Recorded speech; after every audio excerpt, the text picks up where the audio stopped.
Türkmenistanda 12 martda geçirilecek prezident saýlawlarynyň golaýlamagy bilen Aşgabatyň häkimetleri adyk gymmatçylygyny we gytçylygyny wagtlaýyn bolsa-da çözmäge çalışýar. Şu günler paýtagtda adyk karetlarynyň bahalary ýene ardanlady. Muňa garamazdan bankomatlarda nagt ýetmezçiligi bilen bagly problema saklanyp galýar. Bular barada Adatlyk radiosynyň habarçysy Aşgabatdan habar berdi. Paýtagtyň bazarlarynda we dukanlarynda adyk önümleriniň bahalary gün saýyn ardanlaýar. Mysal üçin 1 martda daşary ýurtlardan import edilen 1 litr ösümlik ýagy 27 manat bahalanýar. Mundan 3 gün ozal onuň bahasy 28 manada barabardy. 30 sany ýumurtga mundan 3-4 gün ozal 65 manat bahalanýardy. Häzir 45 manatdan satylýar. Habarçymyz bilen söhbetdeş bolan ýagdaýdan habarly çeşmelerimiz we türkmenistanylaryň ençemesi adyk karetlarynyň bahalarynyň ardanlamagyny häkimetleriň prezidentlik saýlawlarynyň öňýanynda serdaryň awraýyny ýokarlandyrmak tagyllalary diýip häsiýetlendirýärler.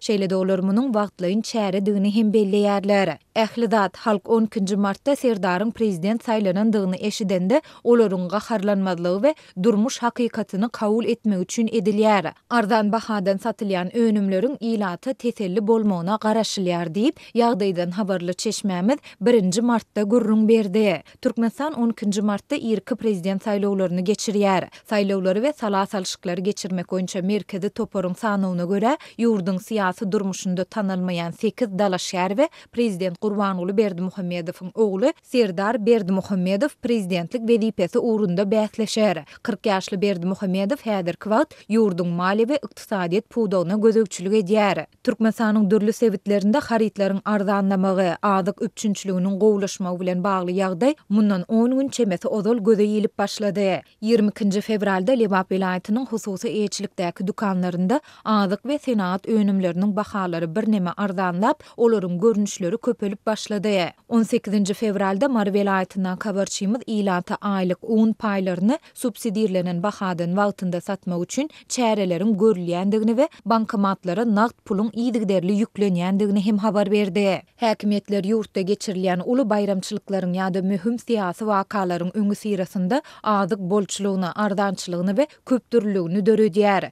Ýöne bu ýagdaý gysga wagt dowam edip, bayramçylygyň ýa syýasy çäreniň ýygyany gürüm-jürüm bolýar. Aşgabatda habarçymyz adyklaryň bahalarynyň ardanlamagyna syn edilýän mahaly ilatyň nagt ýetmezçiligi bilen bagly problemanyň saklanyp galýandygyny hem habar berýär. Onuň sözlerine görä paýtagtyň bankomatlarynyň her biriniň öňünde 50-60 çemesi adamyň elmydama nowata durandygyny görse bolýar. Adamlar bankomatlardan günde 800 manat pul nagtlaşdyryp bilýärler. Bankomatlaryň köpüsinde nagt pul ýok. Köpüsinde de pul nowatda duran adamlaryň hemmesine ýetmeýär diýip efirde atlandyrylmasyzlygyny soran yerli ýaşaýjy 1 martda habarçymyza gurrun berdi. Ol raýatlar öz aýlyk we pensiýa haklaryny, kömek pullaryny nagtlaşdyryp bilmese, döredilen adyk ardançylygynyň hiç bir peýdasynyň ýokdugyny hem aýtdy. Ol munyň sebäplerini paýtagtyň tas ähli bazarlarynda we dukanlarynda telekeçileriň nagt däl sowdany kabul etmeýändigi bilen düşündirdi. Mysal üçin Altyn asyr Günnor bazarynda hiç bir dukan nagt däl sowda etmeýär.